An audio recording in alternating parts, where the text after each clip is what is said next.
Seguimos hablando del rotacional.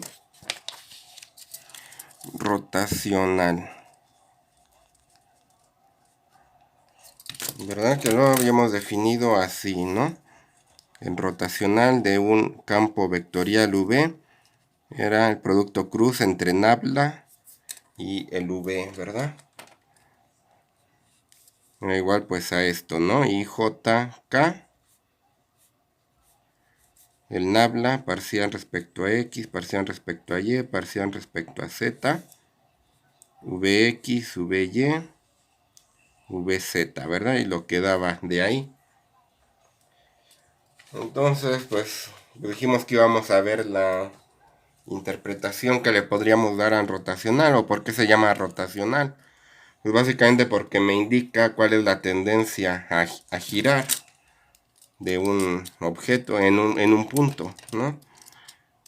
Entonces para eso pues necesitamos apelar al teorema de Stokes.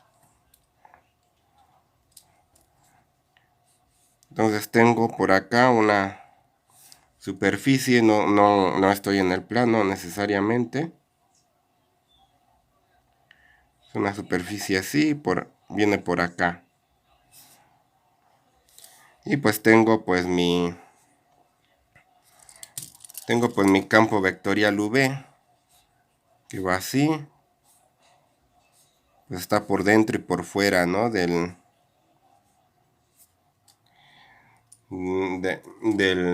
la superficie esta, ¿no? O del volumen. Bueno, de la superficie esta, ¿no? Entonces es una superficie que está así como en concha. Y pues tengo un campo vectorial ahí. Nuevamente estoy como en una corriente de aire. Puedo pensarla con una corriente de aire. Y quiero ver pues qué tanta tendencia pues tendría a generar pues digamos un remolino, hacer girar algo como de este estilo. Hacer como que se me forme un huracán o algo así. Y para eso pues con el teorema de Stokes y el rotacional pues podemos más o menos verlo o interpretarlo. Entonces tengo la superficie, este es el vector normal. A esto le llamo sigma mayúscula. Y considero pues su frontera. No, la frontera va por acá abajo. Entonces considero la frontera de sigma. Esto es sigma y por acá considero la frontera de sigma.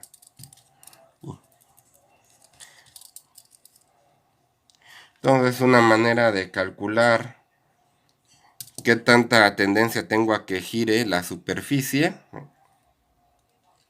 Así pues sería hacer lo siguiente.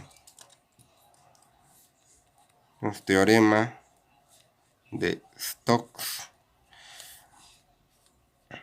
es calcular, o sea, quiero ver qué tantas flechitas azules pues me recorren esto en esta dirección. Entonces va a ser la integral de línea sobre la frontera de sigma. Estoy integrando respecto a la frontera, así. De V punto de L, donde DL pues me sigue la frontera de sigma. Eso pues sería un DL. Son las flechitas rojas, ¿no? Entonces quiero hacer producto punto de las flechas azules con las rojas para ver qué tantas azules o qué tanto de las flechas azules pues van en esta dirección y van a hacerme rotar a la superficie.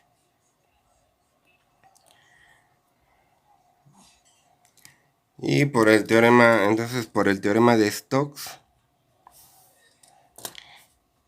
esto que me calcula pues qué tanto flujo tengo en esta dirección y qué tanto me lo hace rotar a la superficie. Bueno, el teorema de Stokes es igual a la integral doble de superficie sobre toda la superficie sobre sigma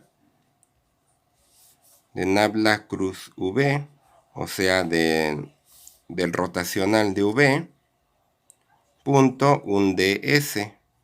El ds pues lo considero como vector. ¿Qué va a ser el ds? Pues va a ser un diferencial de área. Va a estar como por aquí, así. Y por conveniencia pues se toma en dirección de la normal. Lo podemos considerar como que es un vector que va así. Entonces pues es calcular en rotacional y ver qué tanto va en dirección de esa vertical, básicamente. Entonces pues bueno, algo que no dije con la divergencia, con el teorema de la divergencia, es que pues bueno, esto lo hicimos en una cajita, pero ¿qué pasa cuando la cajita la hacemos tender a un punto, a un puntito? En ese caso, pues podemos considerar que la divergencia en ese puntito es justamente el valor de esta integral y pues es justamente el valor de esta otra integral. O sea que la divergencia en ese puntito, al final de cuentas, es qué tanto flujo pasa por ese puntito. Y lo mismo podemos pensar aquí. Si reducimos esta superficie a un punto, podemos pensar que el rotacional es qué tanto me va a girar o qué tendencia va a haber para que gire ese puntito. Gracias al teorema de Stokes, ¿no? Y bueno, eso pues solo como para mencionar pues los teoremas estos, los teoremotas, y decir que, bueno, por qué más o menos es la interpretación física, ¿no? Que se les da. Aunque pues al menos de momento ahorita no vamos a aplicar esos teoremas. Ahorita me interesa más pues que sepan aplicar las definiciones de rotacional, gradiente, divergencia y así. Entonces una de las propiedades, y bueno, probar propiedades de esto, ¿no? Una de las propiedades que pues a veces es útil es lo siguiente.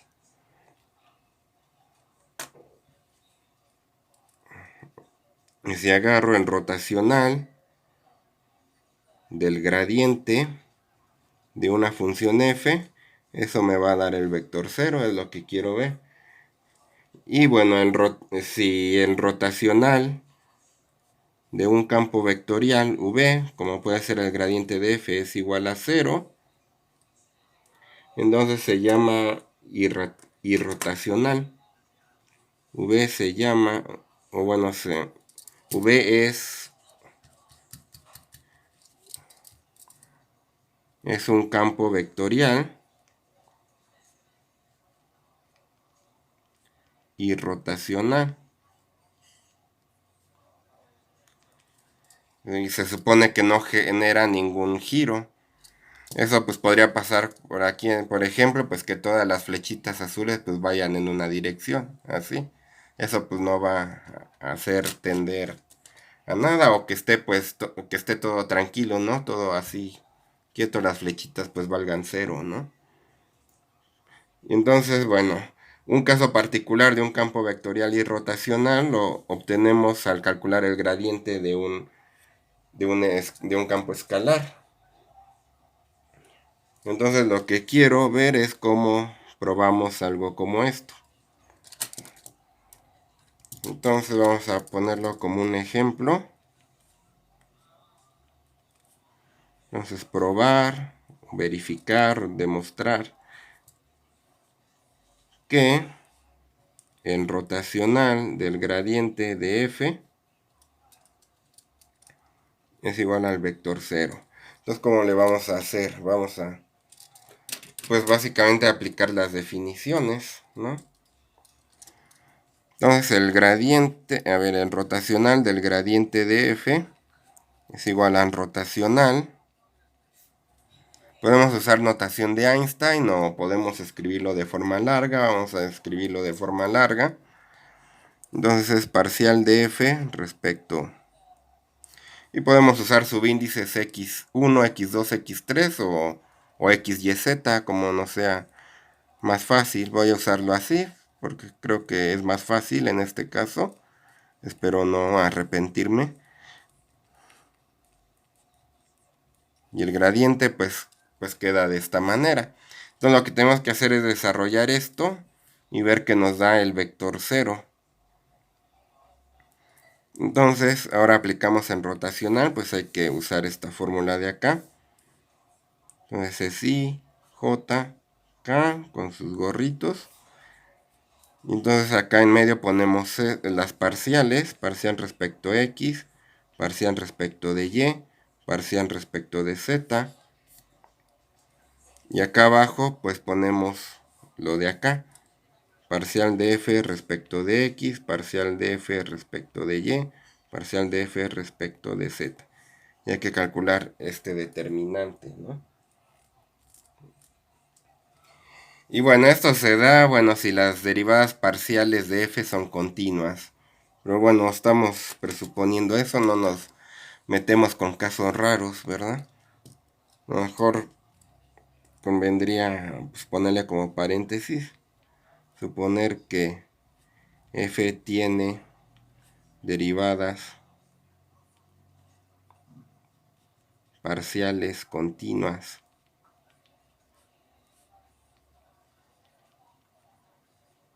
Primeras o segundas o lo que se requiera, pero bueno. Entonces tenemos esto. Y luego de aquí, ¿qué hacemos? Pues desarrollarlo. Entonces es I. Y tenemos pues este por este menos este por este. Entonces este por este es parcial segunda de F respecto de Z y respecto de Y. Entonces respecto de Z, respecto de Y. Luego menos este por este, menos parcial segunda de F primero respecto de Y luego respecto de Z. Luego más J y primero este por este. Es parcial segunda de F respecto de X respecto de Z. Menos parcial segunda de F primero respecto de Z y luego respecto de X. Más K por este por este es parcial segunda de F respecto de X respecto de Y, primero de Y, luego de X, menos con este parcial segunda de F respecto de X y luego respecto de Y. Entonces, ¿qué observamos? Que pues este es básicamente lo mismo que este, salvo que los parciales acá abajo son iguales. Cuando estamos suponiendo que tiene derivadas parciales continuas y hay un teorema que dice que si pasa eso, entonces estas dos son iguales.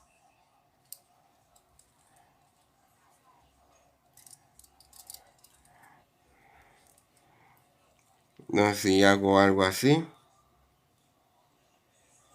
parcial de xy, parcial de xj, es lo mismo que voltearlas, parcial de xj, parcial de xy.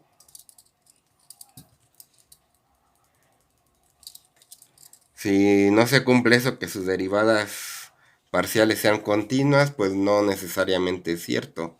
Y no necesariamente pues se cumple esto. Ok, pero vamos a suponer que sí, en la mayoría de los ejemplos que vemos en ingeniería, o al menos en la escuela, pues sí, pasa esto, pues entonces vamos a suponerlo. Entonces esto es igual a esto, pues me queda 0i más 0j, porque en los tres pasa lo mismo, más 0k, y esto pues es el vector 0. Ok, así se prueban pues este tipo de cosas.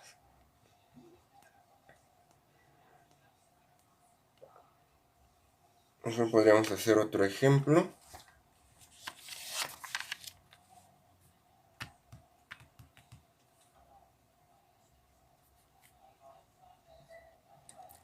Por ejemplo Ejemplo, probar que divergencia de f por v, del escalar f por el vector v, esto es igual a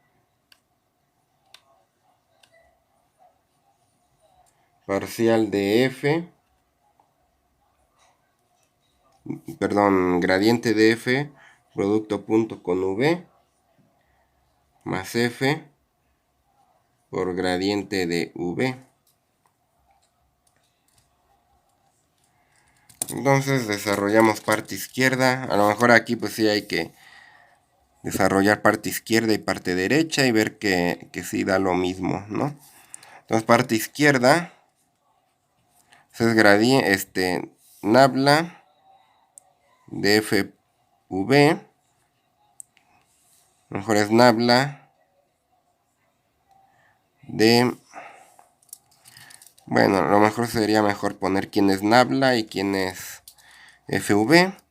Entonces parcial respecto de xy más parcial respecto de yj más parcial respecto de zk punto f vxy más f vyj más f vzk. Recordemos que v es vxy más vyj más vzk y lo estamos multiplicando por un escalar, por un número. Así. Entonces hacemos el producto punto. Tenemos parcial respecto a x de f vx más parcial respecto a y de f vy más parcial respecto a z f vz. Y una vez que tengo eso, pues aplicar las fórmulas de derivación. Es el primero, derivada del segundo. O bueno, derivada del primero por el segundo.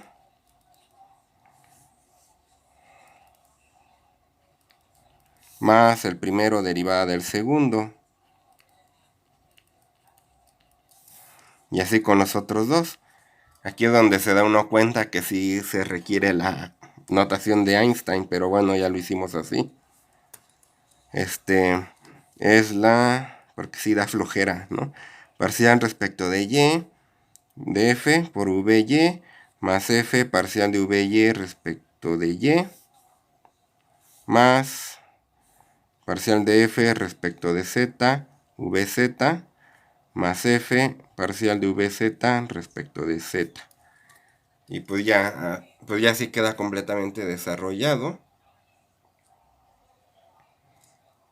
A lo mejor podríamos agrupar, bueno, tratando de que quede de esta manera, podríamos agrupar pues estos, este y aparte estos tres. Podríamos agruparlos así. Parcial de f respecto de x vx más parcial de f respecto de y vy más parcial de f respecto de z vz.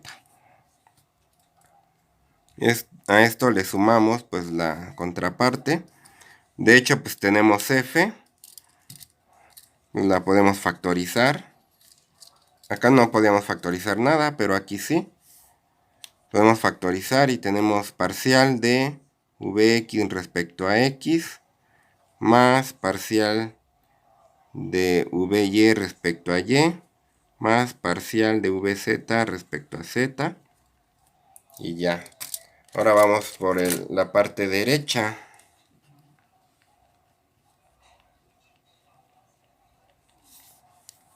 Entonces la parte derecha es esto de acá. Nabla f.v más f nabla.v. Y a ver qué sale. El gradiente de f pues es parcial de f respecto a x y más parcial de f respecto a y j más parcial de f respecto a z k. Producto punto con vxy más vyj más vzk. Digamos que acá arriba me salté un poco este paso de poner la v así. Pero bueno, multipliqué directo f por esto de aquí. Por eso me dio esto. Luego más f por la divergencia de v.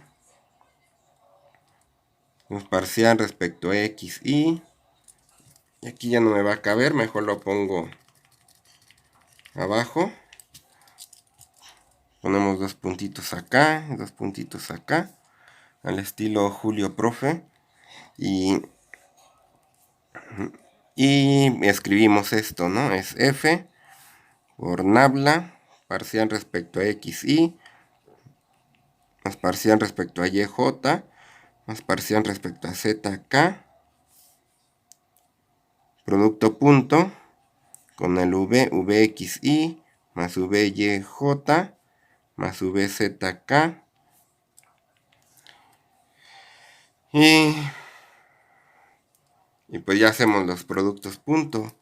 Entonces es parcial de F respecto a X, VX, este por este, más parcial de F respecto a Y, VY, más parcial de F respecto a Z, VZ.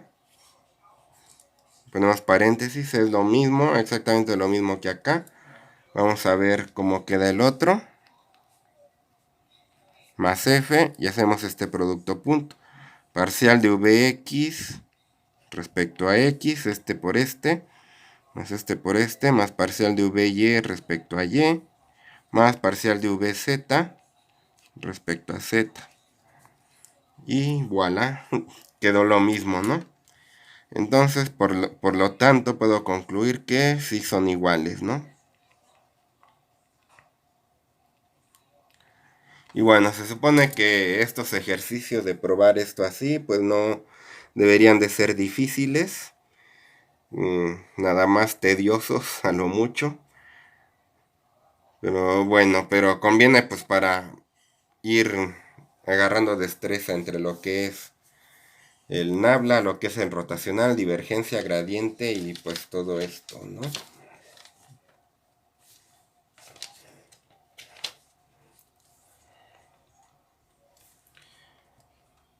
A ver, entonces vamos a, bueno, a introducir un tema y ya continuamos en el siguiente. Pero bueno, algo relacionado con el rotacional, ¿no? Entonces, bueno, si tenemos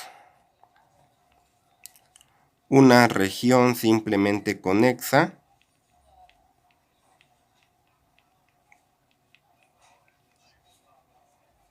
pues básicamente lo que quiere decir es que no haya agujeros. ¿A qué nos referimos con una simplemente conexa? Bueno, quedó como muy plana, muy circular, algo así.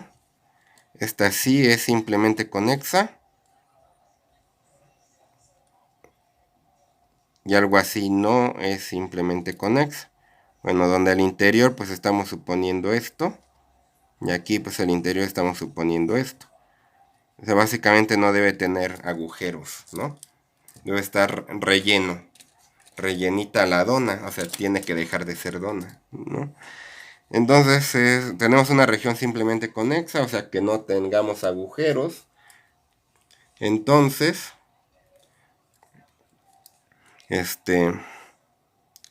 el rotacional de V es igual a 0. O sea, es irrotacional el V. Sí, solo sí. O sea, estos y solo estos que voy a poner. Sí, solo sí existe un campo escalar F. Bueno, phi. Tal que V es el gradiente de este phi. O sea, bueno, ya habíamos visto que si V era el gradiente de phi, entonces el rotacional de V era 0. Pero a la inversa también, si el rotacional me da 0, quiere decir que el V era gradiente de alguien. Ese pues es lo que me dice el teorema, pero solamente si estamos en algo como esto, si estamos en una región simplemente conexa, si no, no vale. Entonces a phi se le llama campo potencial.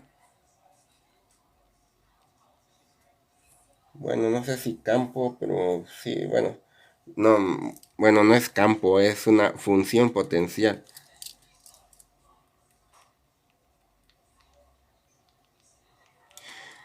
Y bueno, esto de potencial pues viene de la física, en la energía potencial. Cuando subimos mucho, pues decimos que agarra energía potencial un objeto.